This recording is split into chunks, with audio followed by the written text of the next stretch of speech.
백기정 2호선의 사건 와이파일.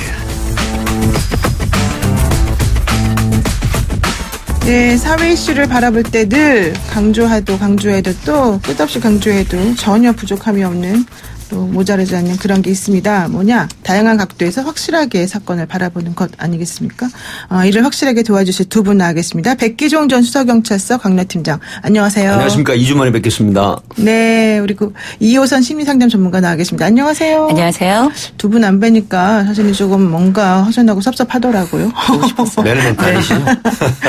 자, 오늘은 좀 사실 계속 그렇게 주제가 썩 좋은 건 아니었습니다만은, 지난 사건 와이파일에서 화성 연쇄살인 사건 용의자 이춘재 자백 소식을 한번 다뤘는데 또 다뤄야 될 상황이 됐습니다.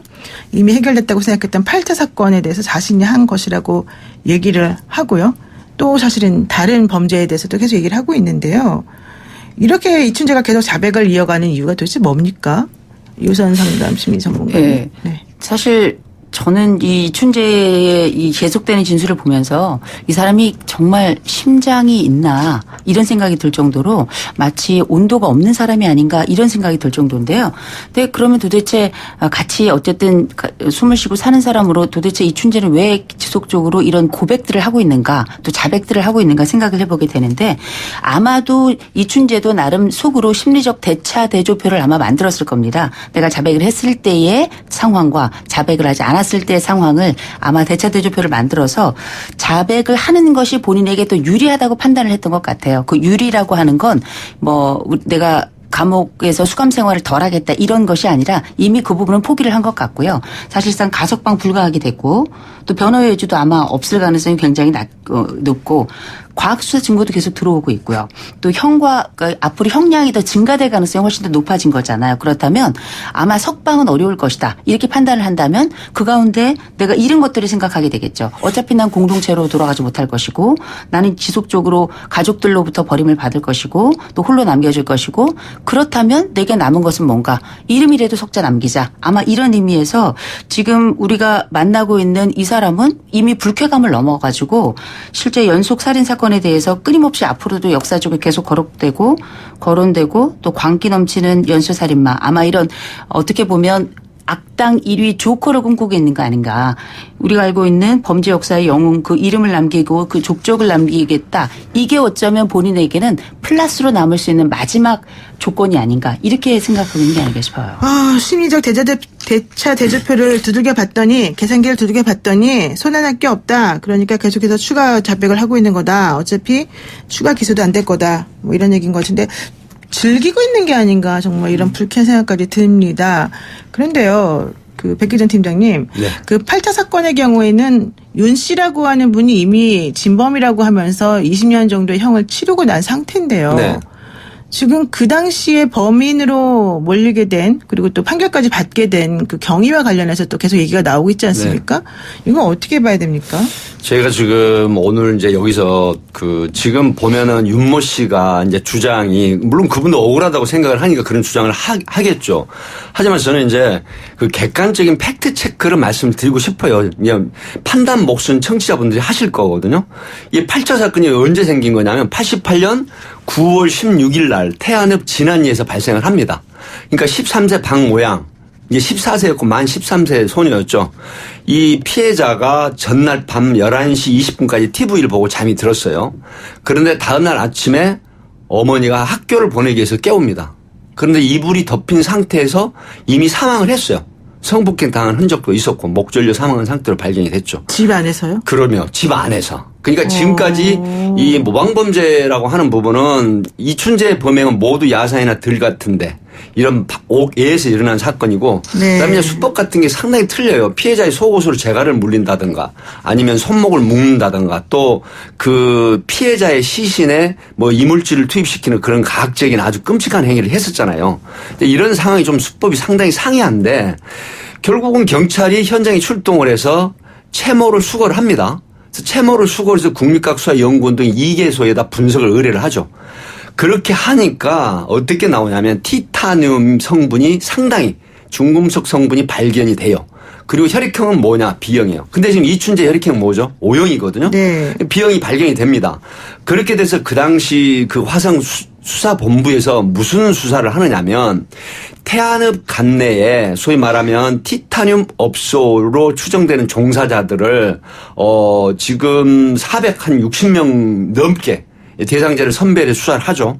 이렇게 됐는데 그중에 B형을 밝혀냅니다. 그래서 이제 B형 271명 중에 범행 현장이나 피해자하고 상당성 접근성이 있다고 판단되는 종사자들 48명에 대해서 다시 재정밀 분석을 의뢰를 하는데 여기에서 누가 됐냐면 그 당시 22세 윤모 씨라는 현재 주장을 하는 그 분의 이 혈액형과 그다음에 방사성 동위원소 감별법에 의한 이 성분 분석이 일치가 되는 거예요. 그래서 이제 그분을 경찰이 동행을 해서 조사를 하는데 새벽 3시쯤에 그 기록을 보면 새벽 3시쯤에 이제 자백을 하는 걸로 나왔는데 문제는 이제 지금부터예요. 어떤 거냐. 거짓말 탐지기 조사에서 피해자를 살해했느냐. 안 했다라고 하는 허위 반응이 나왔어요. 근데 또 하나 있죠. B형과 그다음에 방사성 동위원소 성분이 일치하는 부분도 있고 그다음에 현장에서 피해자로부터 그 채집된 체액에서 B형이 확인이 됐고요.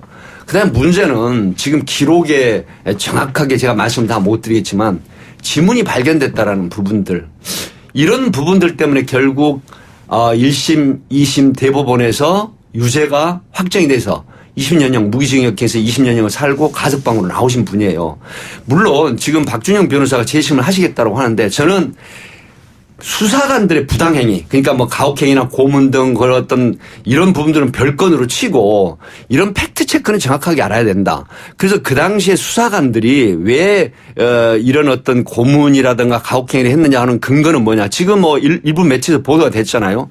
그런 거에 근거해서 당신이 범인이라고 각 수사가 가리키고 있는데 왜 부인을 하느냐는 차원에서 그런 불법성이 있었는지 그건 제가 알 수가 없지만 그러나 팩트 체크는 그 당시 범인으로 지목하게 된 원인은 동기는 뭐냐 이런 부분들이 분명히 존재한다.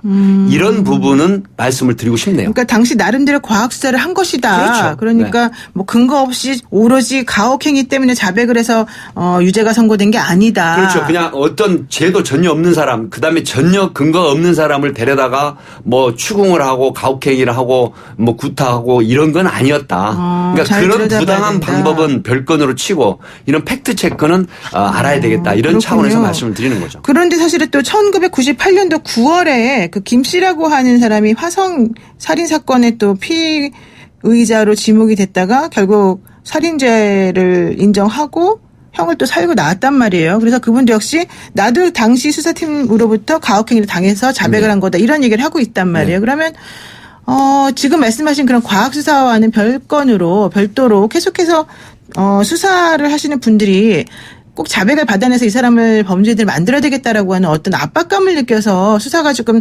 잘못될 수 있는 가능성은 없다. 이렇게 보시는 저도 거예요? 이제 사실은 그 당시 보면 네. 수사가 상당히 강압적인 수사 또 과학 수사를 떠나서 감에 의한 촉에 의한 그런 수사가 있었던 건 사실이에요. 그러니까 네. 범인으로 추정이 된다라고 하면 그걸 자백을 먼저 받아야 된다는 차원에서 그런 불법적인 요소가 분명히 존재를 했어요. 그렇기 때문에 그런 부분들에 대해서는 시대가 이제 거슬러 올라가면서 인정을 안 할 수가 없겠죠. 하지만 예를 들어서 어떤 과학적인 근거가 있는 사안을 용의자로 임의동행해서 조사를 하는 방법 중에 그런 불법적 고문, 가혹행위 이런 부분은 지양이 돼야 되죠. 절대 있어서는 안 되죠. 그럼에도 불구하고 그런 어떤 뒷받침하는 그런 근거에 의한 수사를 해야 되는데 그런 가혹행위를 했다라고 하는 부분이 인정이 된다라고 하면 이 부분은 별건으로 상당한 어떤 그 비난 내지는 뭐 지금 공소시효가 지나서 처벌받기는 어렵겠지만 도의적인 책임은 반드시 져야 된다. 이런 생각을 합니다. 제가 너무 팀장님한테만 계속 여쭤보게 돼서 죄송한데 하나만 더 여쭤보겠습니다. 사실은 이 DNA법 때문에 DNA로 그 피고인들 혹은 복역하고 있는 사람들의 DNA를 채취해서 비교하는 방식으로 이번에도 범죄자를 밝혀내게 네. 된 거잖아요. 네. 근데 그 DNA법이 사실은 헌법 불합치 결정을 받았어요. 왜냐하면 수감자로부터 동의받지 않고 무조건적으로 채취한다는 게 문제라서. 그렇죠. 그래서 올해 12월 31일까지 여기에 대해서 뭔가 제대로 된 입법을 하지 않으면 이게 무효가 됩니다. 그렇죠. 효력을 상실합니다. 그럼 앞으로는 이런 DNA를 이용한 뭐 어떤 종류의 그런 사건 해결 이런 거는 좀 만약에 10월까지 또 해결이 안 된다면 그렇게도 될 수 있는 거잖아요. 그럼 어떻게 되는 거예요? 그래서 이제 노영희 변호사님 말씀하셨지만 지금 올해 12월 말까지 이게 만약 개정이 안 되면은 DNA법이 무산돼 버려요. 네. 그 헌법 불일치죠. 예. 그렇기 때문에 그런데 예. 이게 이제 그래서 가장 시급하다고 하는 부분들이 국회의원들이 일부 이제 주장을 하시더라고요. 근데 만약에 이게 DNA법이 무효화가 된다고 하면 행위시법에 의해서 예를 들어서 이혼 판결이 났다고 하면 이게 지금 상당히 곤란한 문제가 발생을 하죠. 말씀하셨듯이. 네. 그럼에도 불구하고 어쨌든 시행된 DNA법 2010년도부터 시행을 하고 있잖아요. 이 법에 의해서 이 범인으로 밝혀졌다고 하는 부분들 이런 부분들은 과연 되돌릴 수 있는가 하는 부분에 대해서는 논란이 있겠지만 말씀 굉장히 중요한 말씀을 하셨어요. 지금 DNA법으로 인해서 많은 미제 사건이 해결이 되고 있고 또 범죄를 저지른 사람이 영구 미제나 아니면 안전 범죄가 돼버린 이런 부분들을 막아야 되잖아요. 그렇기 때문에 국회에서는 12월 31일 전에 이거 개정하는 거 빨리 해줘야 되거든요. 이런 부분은 주장을 하고 싶고 어쨌든 밝혀진 부분에 대해서는 되돌릴 수 없다. 저는 그렇게 판단을 합니다. 네, 2010년도부터 지금까지 사실은 한 18만 명 정도로부터 DNA를 채취했고요. 문제 해결 많이 했는데 앞으로 사실 그 법이 어떻게 될지 모르겠습니다. 이호성 교수님, 이제 결국 이제 이 사건의 핵심은 자백이라고 하는 것의 효력 이런 것들이 이제 문제가 될 수 있는 거 아니겠습니까? 뭐 DNA 법은 변론으로 하더라도. 그렇다면 왜 사람들이 거짓으로 자백을 합니까? 그렇게 정말로 가혹행위 때문에 하게 되는 건지 아니면 어떤 심리적으로 포기하는 그런 마음이 있기 때문인 건죠? 일단은 우리가 이번 윤 씨가 실제 범죄에 대한 어떤 실제 사실 여부는 가려봐야 될 거예요. 그건 알 수 없는 거니까. 네네. 그러나 그거와 무관하게 윤 씨가 진술했던 것처럼 내가 강압 수사를 받았다. 근데 우리가 강압 수사를 받았다 생각해 보면 영화의 여러 장면들을 한번 떠올려 보면 어떨까 싶어요. 그리고 입장을 바꿔놓고 내가 강압 수사를 받았는데 일주일 넘게 잠을 못 재우고 경우에 따라서 그게 협박의 방식이라든지 혹은 폭언의 방식이라든지 혹은 폭력의 방식이라든지 노출되지 않았던 또 진술할 수 없는 수많은 여러 방법들이 동원이 돼서 어떤 목적을 성취하기 위한 그 수사 과정이 있었다면 그 부분이 특별히 반복적으로 여러 명의 감시의 눈을 통해서 지켜보는 가운데 내가 똑같은 질문을 반복적으로 받는다고 생각해 보면 과연 그 가운데서 끝까지 그걸 지켜낼 수 있는 사람이 얼마나 되겠는가 쉽지 않을 거라고 보고요.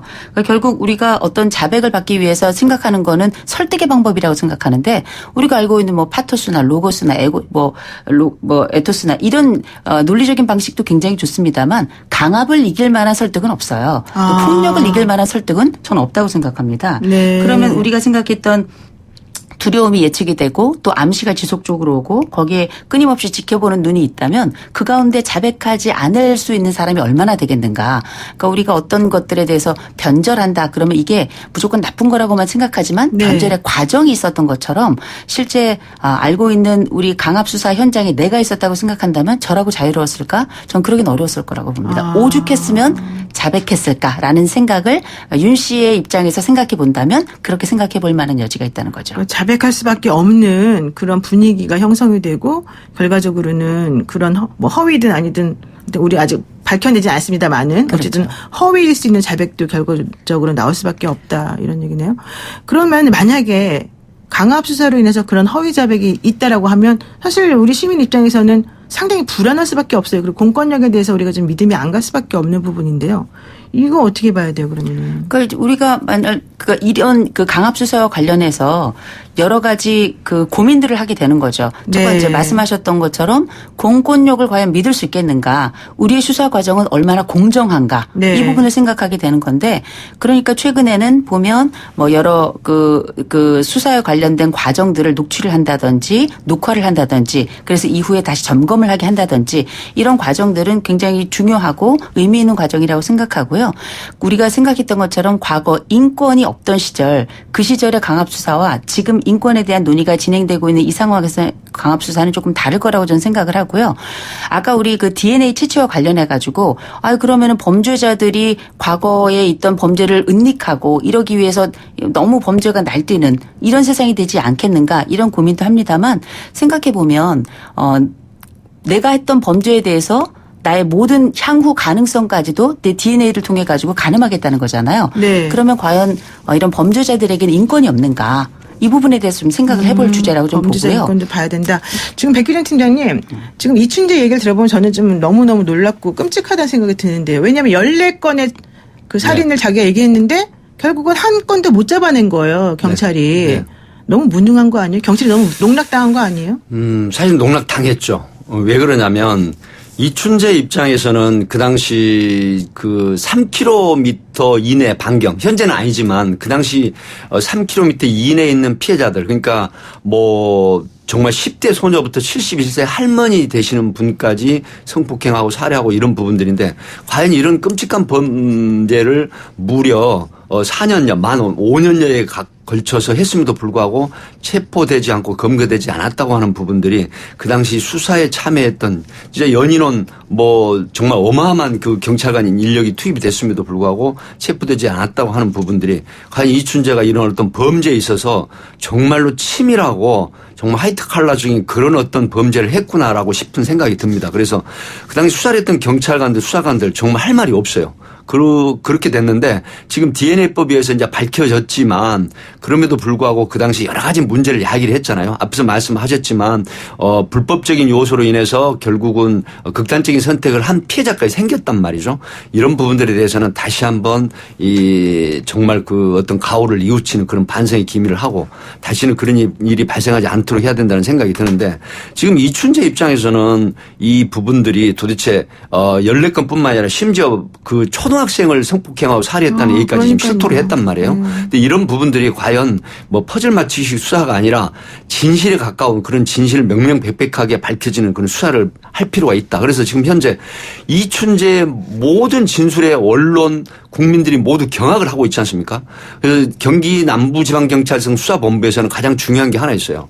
이 부분들이 과연 진실인지 팩트인지 이건 명확하게 수사를 해야 돼요. 네. 그래서 이 부분들이 빨리 정리가 돼야 됩니다. 저는 이제 이춘재 이 건을 보면서 저는 이 사람의 지능 검사를 한번 해보고 싶더라고요. 우리가 생각하는 것처럼 정말 이렇게 엄청난 이런 모든 것들을 마치 전능하게 지켜보면서 네. 그 틈새를 빠져나가면서 심지어는 본인이 지금 했던 큰 범죄를 가리기 위해서 처제를 죽인 사건으로 들어갈 만큼 이렇게 머리가 정말 뛰어난 정말 놀라운 지능을 가지고 있는 고도의 잔인한 범죄자인가 아니면 범죄를 했는데 우연히 계속 안 잡혔고 또 그 사이에 여러 우리가 등잔 밑이 어둡다고 화성을 중심으로 해서 범죄에 대한 수사가 일어나는 그 과정에 어떻게 뭐 공권력이 거기까지 미처 생각을 못 해가지고 놓친 부분에 있어서 마치 우리가 바가지 안타를 이제 얻는 것처럼 그렇게 우연히 형성된 것인지 이건 조금 가늠을 해볼 필요가 있을 것 같아요. 그러니까 우리가 계속 이춘재 이 진술의 신빙성에 대해서 계속 이야기를 하고 있는데